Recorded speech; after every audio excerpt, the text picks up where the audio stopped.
Hey, what's up, everybody? True Boxing here. Thank you for coming back to get hit with the truth. So today we are continuing the True Boxing annual top 10s as we are going to look at the heavyweight division. It's the last division I cover. It's my favorite division. And these are the fighters that are on the bubble. Now, before we get into that, if you could smash the like button, leave a comment, or subscribe to the channel. I really do appreciate any and all support that I can get as I continue to build my channel here.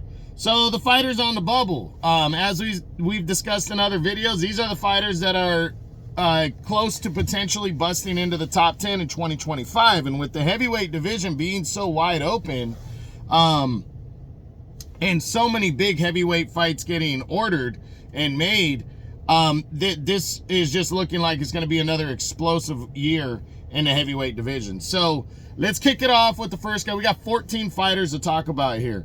We're going to start off with former cruiserweight champion Lawrence Okolie. Lawrence Okolie was coming off of his first pro loss, a majority decision defeat to Chris Billum-Smith, where he lost the cruiserweight title in 23. He returned and decided to move up to Bridgerweight, I believe. Or no, he just made a heavyweight debut. He took on a guy named Lucas Rozanski and got a first-round TKO, and then a guy named Hussein Muhammad and got another first-round TKO. So, you know, he's coming into these two fights. He was big in the last one. He ballooned all the way up to 260. You know, so he gained a lot of weight in between fights. But Lawrence Okolie's number 4 in the WBC right now. So there's there's big promise for him to try to get something big. And like I said, it's almost unavoidable to get a big fight now. So Okolie, being a former world champion at cruiserweight, he's tall, he's long, he's got good skill. I could really see him making an impact. So we'll see what comes from him in 2025. Next up is former world title challenger Michael Hunter. Michael Hunter stands at 24-1-2, 17 knockouts. 36 years old now, but that, he hasn't, that hasn't slowed him down. He actually fought 3 times in 2024, beating a guy named Ignacio Esparza with a 5th-round TKO, then a guy named Cassius Chaney. I think that was the big one for him. That was a 10-round decision, and then a guy named Christian Garcia, who he stopped in 5 rounds as well. All kind of stay busy outside of the Chaney fight. But Michael Hunter, as I said, still banging around. He's number 3 in the WBA right now. With Kubrat Pulev becoming the new WBA regular champion, you never know. You could see Pulev fight a guy like Hunter. Hunter, the big thing he's got going for him is Martin Bakole, who Hunter beat back in 2019, stopped him. Martin Bakole, that's his only defeat, and Martin Bakole made a huge splash and is actually now a top 10 guy. So that kind of reignited Michael Hunter as a contender. Because remember, he's also been in the ring with Alexander Usyk. He lost years ago to Usyk for the Cruiserweight Championship. So Michael Hunter's a pretty solid fighter, a pretty solid heavyweight. And again, I can see him being ranked that high in the WBA, getting a decent chance to fight somebody in 2025. Next up, you got Justice Hooney, 12-0, 7 knockouts, heavyweight on the rise, only 25 years old. He's already actually fought this year, but he fought 3 times in 2024, defeating the biggest win, unanimous decision over former world title challenger Kevin Lerena. He got a 10-round decision. Then he stopped 2 unknown guys, both second-round TKOs, and then got another second-round TKO on January 8th of this year. He's just building his resume, moving up. But he is ranked number 5 in the WBO. That's not a shabby ranking right there. So don't be surprised if you see this guy jump into something bigger, take that next step in his career in 2025. So we'll see, what comes from that. Next up is former world title challenger Dillian Whyte, who is made his return to the ring last year. He actually fought 2 times. He took on a veteran kind of journeyman Christian Hammer, got a 3rd-round stoppage win, and then took on a guy named Ebenezer Tete and got a 7th-round stoppage win in December. So he bounced back after a long layoff. Well, not too long. I mean, it was about about a year and a half after 2022 when he got stopped against Tyson Fury, and they got a very close decision win over Jermaine Franklin. Dillian White, you know, has the name. He wants to get back in the mix. I think it's possible he could fight Derek Chisora if Chisora is victorious over Otto Wallen coming up here soon. So, you know, Dillian White's still a very solid, incredible guy. 36, but you know what? This is a very old heavyweight division. He's always got that big power shot. Let me see his rankings, because I didn't write his rankings down here. You know, like I said, I like Dillian White because of his name, and he's also kind of fearless to fight anybody. You know, he doesn't really give a shit. He'll get in there and fight and bang it out with whoever. And he's actually not even ranked by any of the governing bodies right now. He's probably just taking his time before he starts paying those sanctioning fees to get back in the mix. But I like Dillian White, and I definitely see him getting some kind of big fight, you know, for himself in 2025. Next up is the WBA regular champion, Kubrat Pulev. Pulev had a big year, you know, 43 years old right now, and he came back, went 2-0, got 2 decision wins over 12, but most notably defeated Mahmoud Char to capture the WBA regular championship. So this throws him in the serious mix. You know, is he going to get ordered to fight Alexander Usyk? No, the WBA will not order that. Usyk wants nothing to do with fighting that fight. But I definitely can see with him holding a strap, he's got a target on him. There's going to be a lot of guys that want him. I read something about possibly Deontay Wilder. Kubrat Pulev, the time to strike is now and get a big fight, and I think he's going to end up getting a sizable fight. Is he going to win? We'll see. It depends on who he gets in against, but this division is loaded, and there's a good chance he's going to fight somebody pretty damn solid in 2025. Next up is the young contender Jared Anderson. 17-1, 15 knockouts, only 25 years old. He suffered a major setback in 2024. He had won his first fight against Riyad Merhi, a 10-round decision. Not too great of a performance. Merhi didn't really show up to fight, though. But then he took on Mark McCauley and just couldn't hang with him. McCauley just beat him down. You know, he had some moments. He did well in certain aspects of the fight, but he just could not compete against the heavy-handed McCauley, and he got knocked out in 5 rounds, and that was all she wrote. Well, he's on the comeback tour. He returns on Valentine's night on the Baranchik Davis undercard. He's going to take on some unknown guy named Mario Colias.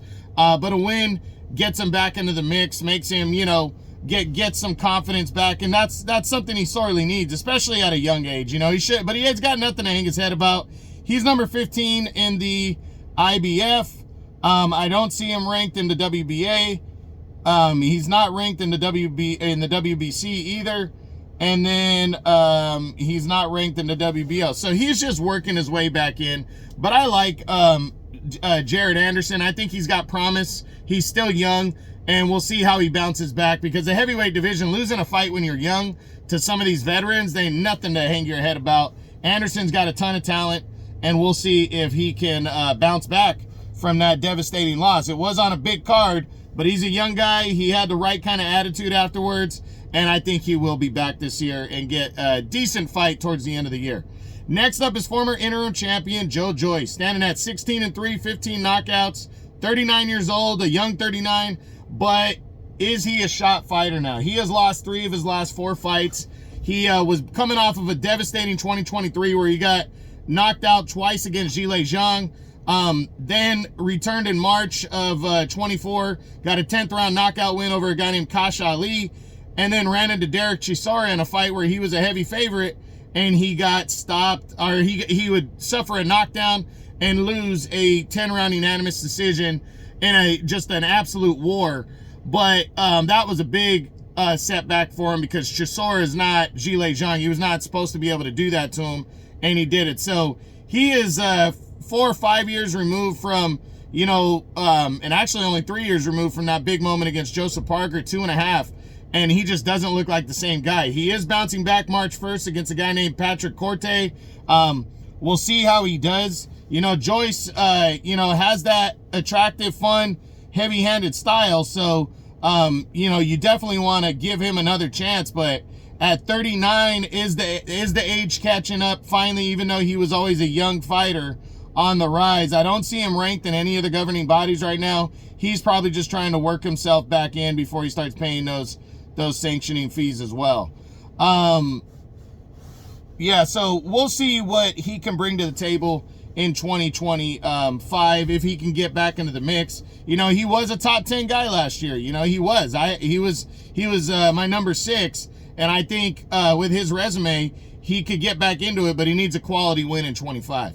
Next up is former unified heavyweight champion Andy Ruiz Jr., 35 years old now. He finally returned following, you know, just such an inactivity since his 2019 fights with Anthony Joshua. This was only his 3rd fight since then, in 24 when he took on Jarrell Big Baby Miller. It was a good fight. He fought hard, but most people, myself included, thought Miller did enough to win. They called it a draw. And I think you can, you know, chalk that up to inactivity that, you know, for Andy Ruiz that could have played a role. But we just got to wait and see, because he's got to get back in the ring. But he suffered an injury in that fight, so I'm not sure when he's going to come back. I'm probably predicting Ruiz to fight one time this year. He's not ranked by any of the governing bodies, especially the WBC, where he used to be ranked all the time. So I think he'll come back, but it'll probably be a big fight against somebody later in the year. I don't, you know, with Andy Ruiz, he hasn't been active at all, and he kind of only looks for those big-time fights, so we'll see. Next up is contender Otto Wallin. Otto Wallin, 34 years old right now, from Sweden. He returned from that devastating 5th-round TKO loss to Anthony Joshua on the Day of Reckoning card in 23. Got a first-round knockout win in July, and then that's all he did. But he signed on late in the year for a big fight with Derek Chisora. So this weekend, actually coming up, February 8th, Otto Wallin gets his chance to move back in, because Chisora moved back into the top 10. So a win for Otto Wallin would put him right on the brink of that top 10 and make him a serious player again. I like Otto Wallin. I called him to win this fight. He's number 12 in the IBF right now. He is not ranked by the WBA.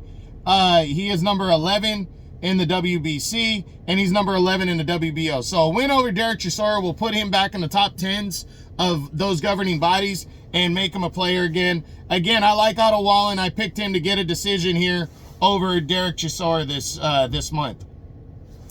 Next up is Jarrell Big Baby Miller. Miller returned. Miller's 36 now. He returned from his first pro loss at the hands of Daniel Dubois on the Day of Reckoning card at the end of 23, and he took on Andy Ruiz. And in a fight, I was on a major card, a Riyadh season card from LA. It was on the Crawford Madrimov undercard.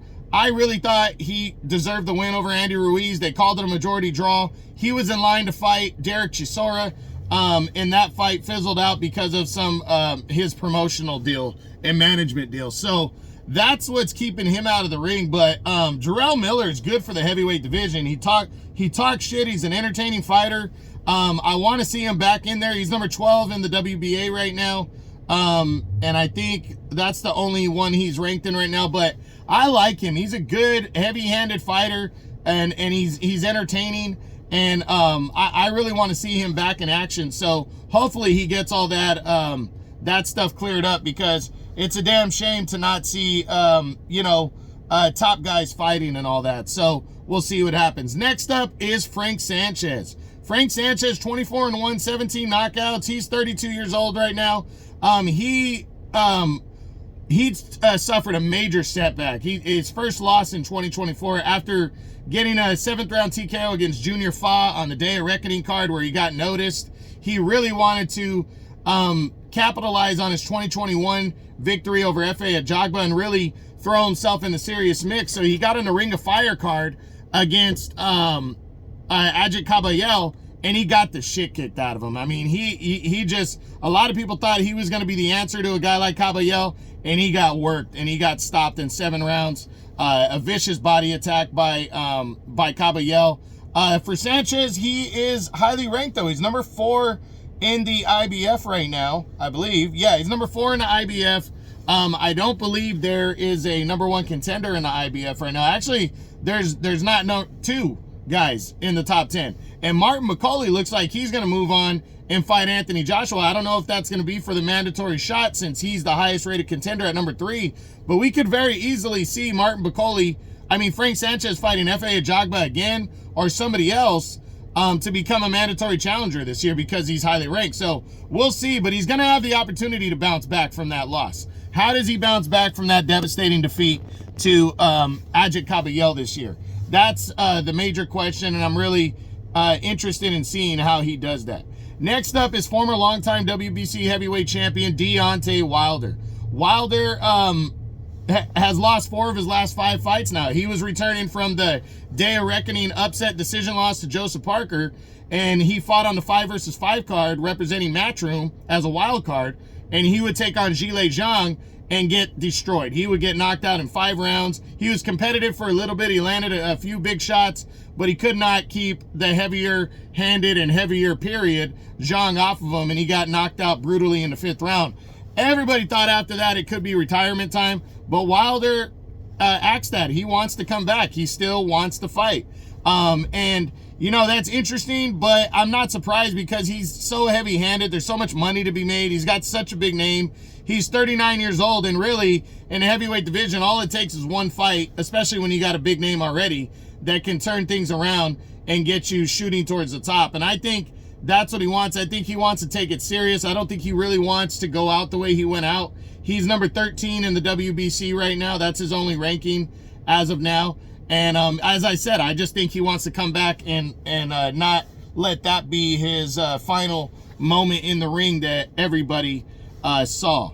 So next up is going to be Lenier Pero. He is an undefeated heavyweight on the rise, 11-0, 8 knockouts. He's 32 years old. He's from Cuba. He's a southpaw.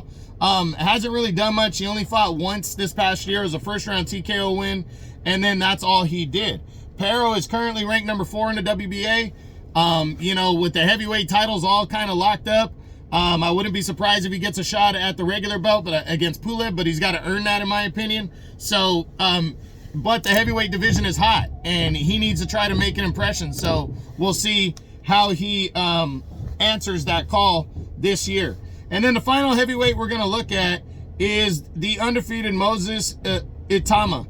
11-0, 9 knockouts. He's 20 years old. He is a wrecking machine. This kid looks good, as a heavyweight. He took on Dempsey McKeon, who was supposed to kind of give him a tough fight, and he destroyed the guy. He took on veteran Mariusz Wach prior to that in 24, a former world title challenger, destroyed him in 2 rounds. He went 4-0 overall. All 4 wins by knockout. This guy's a player. He wants to get in there. He wants to become a world champion. He has a goal set in mind, and I'm excited to see what he can do. He's number 14 in the IBF right now. He is number 5 in the WBA right now. And then he's not ranked in the WBC currently, but he is also number 5 in the WBO. So this kid is moving up the rankings pretty quick and trying to get himself into something. He wants to be the youngest heavyweight champion of all time, and there have been talks about Itama fighting Kubrat Pulev for the WBA regular belt to technically get that done and pass up Mike Tyson because he has until May to do it. So we'll see. But Itama definitely has a chance. So that is it. Those are the fighters that are on the bubble in the deep heavyweight division. I can see any of these guys really making an impression. I think the bottom of the top 10 this year is going to be open. Some of the guys sitting at the top are going to fight each other. You might have a couple guys retiring or moving down in weight. Usyk, you never know. So we'll see what happens. But that's it. That's what I got. That's it. That is my True Boxing annual top 10s, continuing with the last division, the best division, the heavyweights. And these were the fighters that are on the bubble. I hope you enjoyed the video. If you did, smash the like button, leave a comment, or subscribe to the channel. I appreciate any and all support. This is True Boxing. You've been hit with the truth.